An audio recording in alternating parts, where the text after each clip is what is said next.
Welcome. In this video, I will talk about a concept. The concept is a Great World War. Some historians consider World War I and World War II to be two parts of the same prolonged conflict, a Great World War.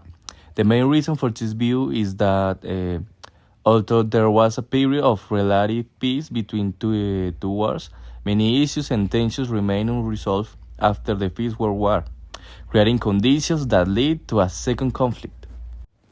Before 1914, Europe was marked by intense rivalities among powers like Germany, the United Kingdom, and France, driven by economic and colonial interests. The arms race with a 40% increase in military spending and military alliance create a climate of contest tension. These factors generate an atmosphere of latent conflict that would erupt in World War I, but as we will see, did not completely disappear, laying the groundwork for World War II. The Treaty of Versailles and the end of World War I aimed to secure peace but imposed severe sanctions on Germany.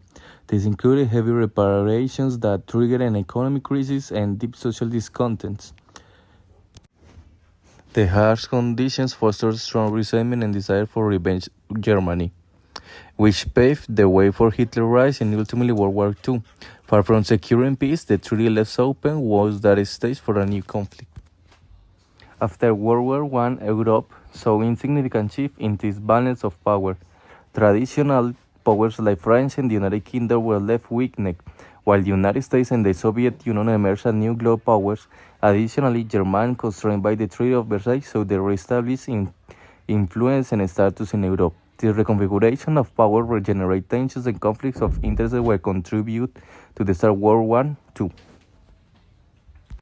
Between the two wars, the national leaders and movements that full conflict remained active, such as Hitler and the fascists in Europe. These figures continued to promote expansive and aggressive policies, with Germany and Japan seeking to broaden their territory and influence. Meanwhile, the Western democracies, weakened by World War I and the Great Depression, sought to avoid direct conflict through appeasement. This continued role of key actors and expansionary policies kept international tensions alive and left the door open for a second global conflict.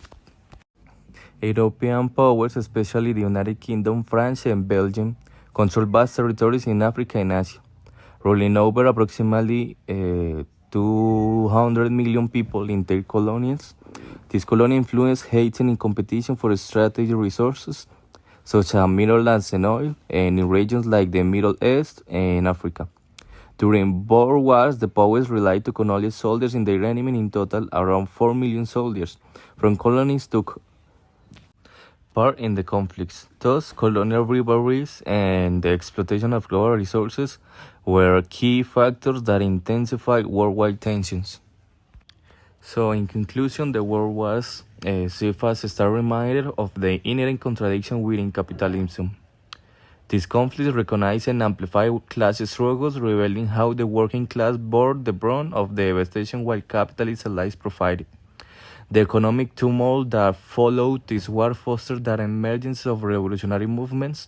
Socialist and communist ideologies gained traction as people saw the overthrow oppressive systems that perpetuate inequality and suffering. So, these historical events carry significant lessons for future generations. They emphasize the necessity of solidarity among the working class against imperialist wars and exploitation.